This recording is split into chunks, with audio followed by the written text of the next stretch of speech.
Bismillahirrahmanirrahim. Assalamualaikum warahmatullahi wabarakatuh. Khalifah Umar bin Khattab ini mendapat usulan dari Abu Musa al-Asy'ari, ya, dari bupatinya, dari gubernurnya, ya, membuat usulan kepada Sayyidina Umar bin Khattab, ya Khalifah, kita kerepotan. Ya, ini kalau ada surat kita bingung. Ini surat tahun kapan ya? Ini surat kemarin, apa kemarinnya lagi ya? Tahun kemarin, apa tahun kemarinnya lagi, kita kebingungan. Kalau ada surat menyurat, kenapa? Tidak disertai tahun. Bagaimana kalau kita tentukan awal tahun baru Islam? Akhirnya Sayyidina Umar bin Khattab radhiyallahu anhu setuju. Disebutkan dalam kitab Fathul Bari di Syarh Sahih Bukhari, itu Sayyidina Umar bin Khattab radhiyallahu anhu mengumpulkan para sahabat-sahabatnya satu persatu, dipintai pendapatnya oleh Sayyidina Umar bin Khattab radhiyallahu anhu. Jadi begini, Pak. Ya, jadi kalau ada masalah, musyawarah. Jangan merasa lebih hebat sendiri, jangan merasa lebih pintar sendiri. Kepala banyak lebih bagus dibanding kepala satu. Ya tentunya yang diajak bicara orang-orang yang baik. Jangan orang-orang yang nggak benar diajak bicara masjid, ahli masjid yang diajak bicara, jamaah masjid yang diajak bicara. Jangan orang nggak pernah ke masjid dimintain komentarnya. Tahu apa dia tentang masjid? Sholat kagak, ngaji kagak, komentar tentang masjid. Masuk dulu. Ya, sholat kagak, ngaji kagak, nyumbang kagak, jelek-jelekin masjid. Ada nggak begitu? Nah, itu kurang ajar yang begitu tuh. Nah, kalau wafat mau dibawa kemana itu? Ya, jadi diajak musyawarah oleh Sayyidina Umar bin Khattab. Satu persatu diminta pendapatnya. Ada yang usul, ya Khalifah, bagaimana kalau kita tentukan awal tahun baru Islam semenjak lahirnya Nabi besar Muhammad SAW. Ada juga yang usul, ya Khalifah, bagaimana kalau kita tentukan awal tahun baru Islam dari semenjak wafatnya Nabi besar Muhammad. Ada yang usul, bagaimana apabila kita mulai dari semenjak Nabi besar Muhammad diangkat menjadi Nabi. Dan ada juga yang usul, bagaimana kalau kita mulai dari semenjak hijrahnya Nabi besar Muhammad Sallallahu Alaihi Wasallam. Ini pendapat-pendapat yang bagus. Ini pendapat-pendapat yang cemerlang. Dan tapi perlu dipilih salah satu. Yes. Khalifah Umar bin Khattab tidak memilih semenjak lahirnya Nabi atau semenjak diangkatnya menjadi Nabi, karena waktunya ini ulama khilaf. Waktunya ulama berbeda pendapat. Dan tidak pula dipilih saat wafatnya Nabi. Karena saat wafatnya Nabi ini adalah momen-momen kesedihan bagi umat Islam. Sedangkan kita diajarkan untuk bersabar, bukan diajarkan untuk terus-menerus meratap. Betul apa tidak? Kemudian dipilihlah awal tahun baru Islam dari semenjak hijrahnya Nabi besar Muhammad Sallallahu Alaihi Wasallam, makanya dinamakan tahun Hijriyah, dari hijrahnya Nabi besar Muhammad Sallallahu Alaihi Wasallam. Nah, dan lagi pula momentum yang sangat tepat di saat itu orang-orang yang ibadah haji baru selesai. Ya, Dzulqa'dah, Dzulhijjah, Muharram. Ya, Dzulqa'dah, Dzulhijjah, Muharram. Betul betul ya? Ya, baru selesai ibadah haji. Maka Khalifah Umar bin Khattab berpidato. Wahai jamaah haji, sebelum kalian pulang ke daerah masing-masing, nanti sampai di daerah kalian sampaikan kepada umat Islam yang ada di sana bahwasannya Muharram nanti itu akan menjadi titik awal daripada tahun baru Islam, tahun baru Hijriyah. Maka masing-masing jamaah haji pulang ke daerah masing-masing menyampaikan bahwasannya Muharram itu sebagai tahun baru Hijriyah. Karena zaman dulu tidak ada handphone. Ya, ini jauhnya jarak, kemudian bedanya benua, itu menyulitkan untuk menyampaikan informasi. Kalau sekarang kan jauhnya jarak, berbeda negara, itu tidak menjadi halangan. Betul apa tidak, Pak? Tinggal kirim WhatsApp, ya, tinggal telepon, ada YouTube, ada Google, semua mudah. Tapi zaman dulu sulit. Dan dengan sepulangnya jamaah haji, momentum yang sangat tepat. untuk menyampaikan, menyebarkan kepada umat Islam. Kira-kira sampai sini jelas apa tidak? Jelas. Dan Muharram ini bulan yang mulia. Muharram bulan yang agung. Muharram bulan keistimewaan. Muharram bulan keberuntungan. Ya, kenapa? Karena termasuk salah satu bulan haram. Inna iddatas syuhuri indallahi ithna asyara syahran fi kitabillahi yawma khalaqas samawati wal ard minha arba'atun hurum. Ya. Jadi jumlah bulan di sisi Allah ada 12 bulan. Ya. Di antara 12 bulan ada 4 bulan yang mulia. Dzulqa'dah, Dzulhijjah, Muharram, 3 berurutan. Satu yang terpisah yaitu bulan Rajab. Ini 4 bulan ini kalau kita ibadah di dalamnya, ibadah dilipat gandakan oleh Allah. Ini kita ngaji, ini pahalanya lebih besar dibanding kita ngaji di bulan lainnya.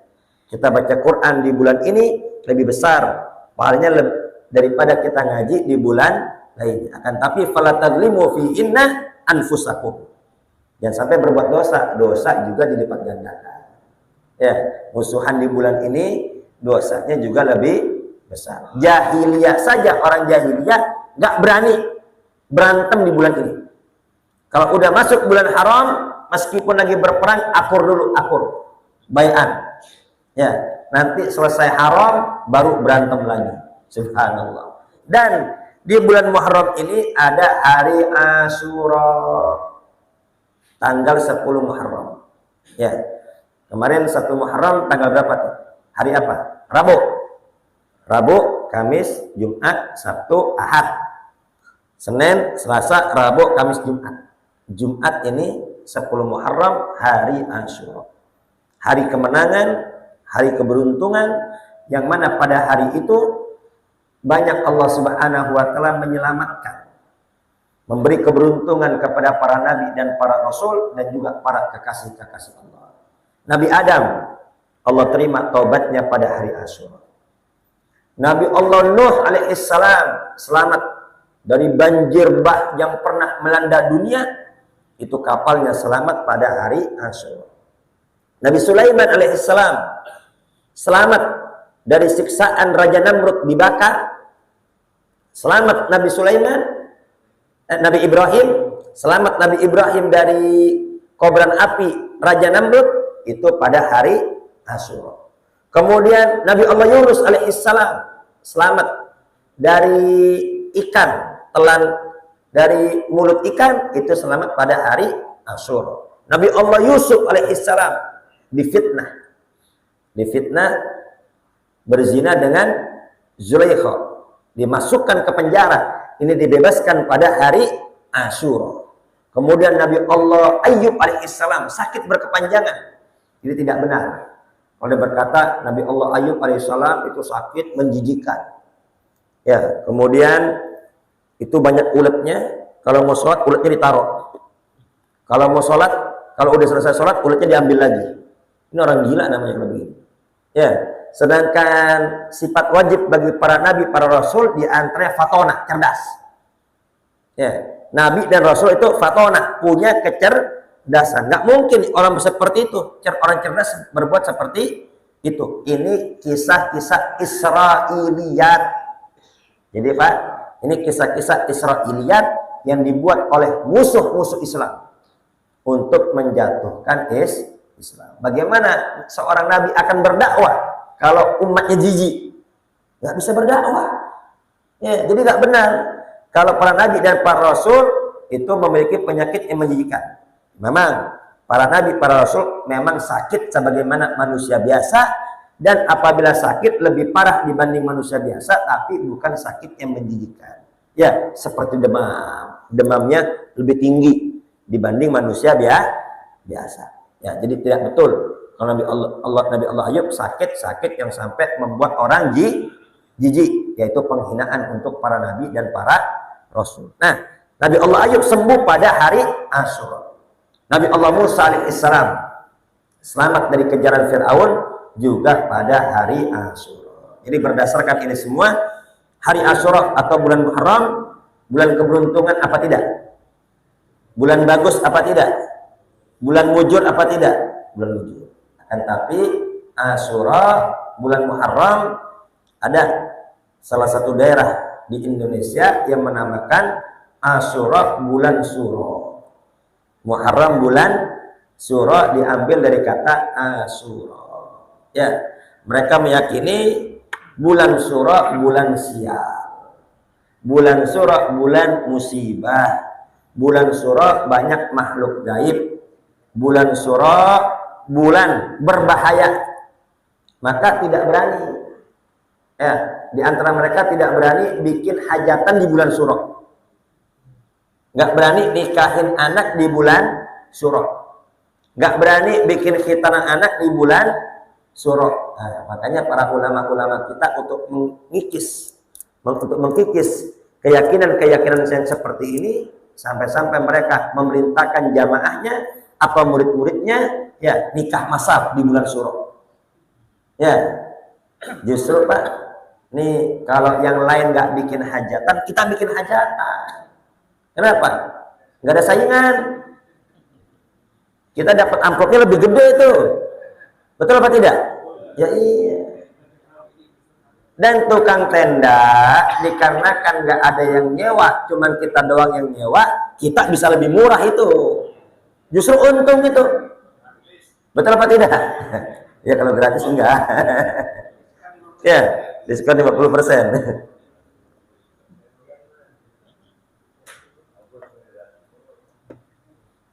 Jadi tidak betul.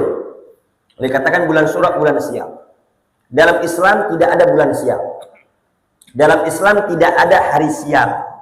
Perlu dicatat, hari sial, bulan sial ialah hari dan bulan yang di dalamnya kita bermaksiat kepada Allah. Itu hari sial. Itu bulan sial. Meskipun itu hari raya. Hari raya, hari yang mulia. Hari yang agung. Idul Fitri, Idul Adha. Mabok di hari raya. Ya, hari raya nggak boleh puasa. Oh iya, terus mabok dia. Ya, itu hari sial bagi dia pribadi. Kenapa? Karena kalau dia tidak bertobat, itu ya akan hari yang akan menyeret dia, memberatkan dia di pengadilan akbar sidang Allah Subhanahu wa Ta'ala. Ya, jadi dalam Islam tidak ada hari sial, tidak ada bulan sial. Makanya Allah Subhanahu wa Ta'ala berfirman dalam hadis qudsinya, ana inda dhanni abdi bi falyadhunnu bi ma syaa. Aku sesuai prasangka hambaku. Maka dari itu berprasangkalah yang baik-baik kepada aku. Yang nyangka buruk, bulan Syura bulan sial, bulan musibah, bulan yang berbahaya, dikasih kesialan oleh Allah. Udah suudon. Yang nyangka bulan Syura bulan keberuntungan, bulan kebaikan, bulan kemenangan, bulan keberkahan, akan diberikan keberkahan dan kebaikan oleh Allah Subhanahu wa Ta'ala. Dulunya orang-orang Arab nggak berani nikah bulan Syawal. Ya, Nabi nikah bulan Syawal. Akhirnya apa? Itu tidak berlaku lagi. Jadi hati-hati. Ini terkadang ya dikarenakan hitung-hitungan. Oh, jangan menikah bulan ini. Kenapa? Bahaya. Nanti kalau dipaksakan bakal ada yang meninggal di antara dua keluarga. Lah, emangnya bakal hidup sampai kiamat apa? Kan semua memang bakal meninggal. Kenapa? Karena bulan ini nih dewa matahari. Jadi kalau dipaksakan ntar panas rumah tangganya. Ada kan begitu? Ya, ada tuh hitung-hitungan begitu. Jadi gimana? Oh, nikahnya ntar bulan depannya lagi aja. Itu dewa air. Jadi adem. Lah kalau tsunami gimana? Ya kalau tsunami gimana? Jadi yang begitu jangan diyakini.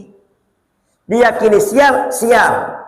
Tapi kalau kita tidak yakin, maka tidak akan diberikan kesialan oleh Allah Subhanahu wa Ta'ala. Sama kayak orang ya zaman sekarang mah. Kalau terlalu jujur, gak ada bohong-bohong dikit mah. Kapan kayanya? Nah, ini keblangsak mulu yang begini.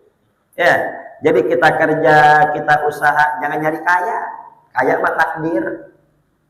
Dari sebelum kita dilahirkan ke dunia udah dipastikan semua, udah dibagi-bagikan. Nahnu qasamna bainahum ma'isyatahum fil hayatid dunia. Kami sudah bagikan rezeki ya di antara kita dalam kehidupan dunia ini. Ada yang kaya, ada yang miskin. Ada yang jadi pejabat, ada yang jadi rakyat. Ya, ada yang di atas, ada yang di bawah. Itu sudah diatur oleh Allah. Jadi yang kerja, yang usaha, yang bisnis, nyari barokah, nyari berkah, jalani kewajiban, mencari yang halal karena perintah Allah untuk menafkahi keluarga. Lebihnya untuk sedekah, bantu orang, bantu agama, haji, umroh, ziarah makam Nabi. Baik, cukup ya. Semoga kita semua mendapat ilmu yang manfaat dan mendapat ilmu yang barokah. Semakin dekat dengan Allah, semakin jauh daripada dosa. Selamat dunia, selamat akhirat. Amin. Allahumma amin. Al-Fatihah.